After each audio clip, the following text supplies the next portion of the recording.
आपने कभी सोचा है अमिताभ बच्चन इतने काम, डिसिप्लिन और कंपोस्ट क्यों दिखते हैं? इलॉन मस्क का दिमाग हर वक्त नए आइडियाज, एक्सपेरिमेंट्स और रिस्क लेने में क्यों लगा रहता है? और रणवीर सिंह इतने एनर्जेटिक, अनप्रिडिक्टेबल और हाई एनर्जी क्यों लगते हैं? क्या ये सिर्फ पर्सनैलिटी है या इसके पीछे कोई हिडन पैटर्न है? दिलचस्प बात यह है कि हजारों साल पहले आयुर्वेदा ने इंसानों के बिहेवियरल टेंडेंसीज को समझने की कोशिश की थी और मॉडर्न साइकोलॉजी भी आज पर्सनैलिटी पैटर्न्स को एक्सप्लेन करने की कोशिश करता है। लेकिन ज़रूरी बात, ये किसी इंसान को लेबल करने का तरीका नहीं है। ये बिहेवियर को समझने की एक लेंस है, क्योंकि हर इंसान मिक्स होता है। तो चलिए एक मज़ेदार एक्सपेरिमेंट करते हैं।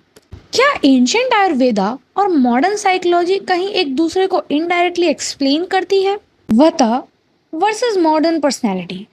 अगर आप हर वक्त नए आइडियाज सोचते रहते हैं, एक्साइटेड जल्दी हो जाते हैं, नई चीज़ें शुरू कर देते हैं, लेकिन फिनिश करने में स्ट्रगल होती है, तो आयुर्वेद कहता है आप में वता एनर्जी ज़्यादा हो सकती है। वता यानी एयर और space, creative, curious, fast thinking, लेकिन challenge, overthinking, anxiety, distracted mind. अब ज़रा साइकोलॉजी को देखिए। क्या ये कुछ हद तक टाइप ए बिहेवियर और नोवेलिटी सीकिंग पर्सनैलिटी से मिलता जुलता है? ऐसे लोग फास्ट होते हैं, माइंड हमेशा एक्टिव रहता है, लेकिन डिफरेंस समझिए।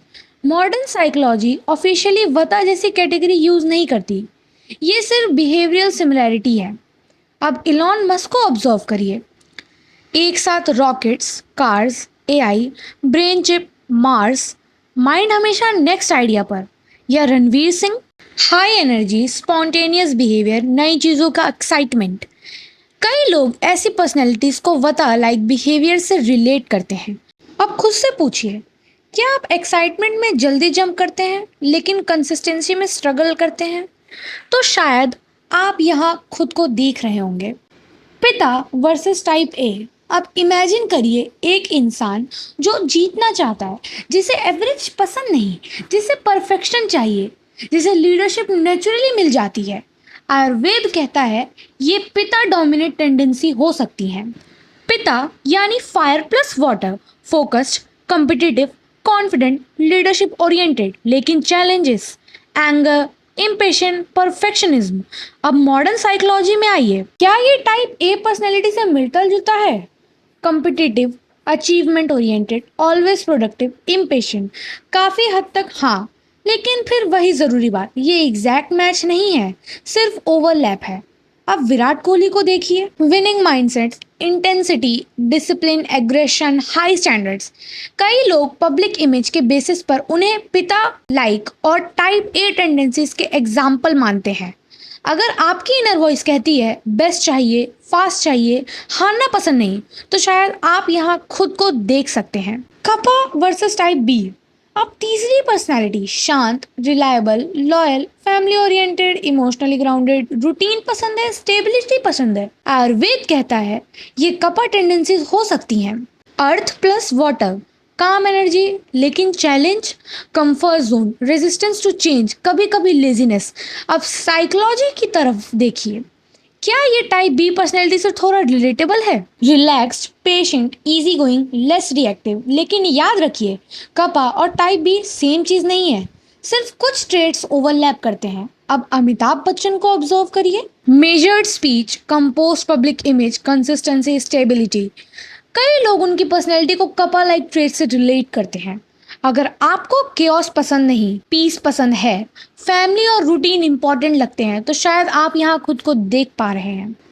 त्रिगुणा वर्सेस मॉडर्न साइकोलॉजी। अब आते हैं इंडियन साइकोलॉजी पर। गुना, सत्व, राजस, तमस। और यही जगह सबसे इंटरेस्टिंग हो जाती है। सत्व, अगर आप रिएक्ट करने से पहले सोचते हैं, बैलेंस पसंद है, लर्निंग एंजॉय करते हैं, इमोशनली स्टेबल रहते हैं, तो इंडियन फिलॉसफी कहेगी सत्व ज़्यादा है। साइकोलॉजी इसे लूजली इमोशनल रेगुलेशन और सेल्फ कंट्रोल टेंडेंसी से रिलेट करती है। राजस, हर वक्त busy, goals, competition, achievement, restlessness, तो राजसिक टेंडेंसीज हैं। साइकोलॉजी में ये एम्बिशन ड्रिवन बिहेवियर जैसा लगता है। तमस, low motivation, procrastination, avoidance, confusion. Indian philosophy कहेगी तमस फेज है। साइकोलॉजी इसे लो मोटिवेशन या इमोशनल एग्जॉस्टेंस के लेंस से देख सकती है। लेकिन इंपॉर्टेंट बात, तमस का मतलब लेजी इंसान नहीं होता। कभी कभी बर्नआउट भी ऐसा देख सकते हैं। क्लिनिकल साइकोलॉजिस्ट व्यू, अगर मैं एक क्लिनिकल साइकोलॉजिस्ट की तरह सिंपल लैंग्वेज में कहूँ, पर्सनैलिटी कोई परमानेंट आइडेंटिटी नहीं होती। ये पैटर्न्स होते हैं। आप स्ट्रेस में अलग बिहेव करते हैं, काम में अलग, रिलेशनशिप में अलग। हो सकता है ऑफिस में आप पिता प्लस टाइप ए हो। तो सवाल ये नहीं कि आप कौन सा टाइप है, सवाल ये है आपका डोमिनेंट पैटर्न क्या है। क्या आप इलॉन मस्क की तरह आइडिया मशीन है, विराट कोहली की तरह ड्रिवन है, या अमिताभ बच्चन की तरह ग्राउंडेड, या फिर तीनों का मिक्स। कमेंट में लिखिए आपको सबसे ज़्यादा कौन सा रिलेटेबल लगा।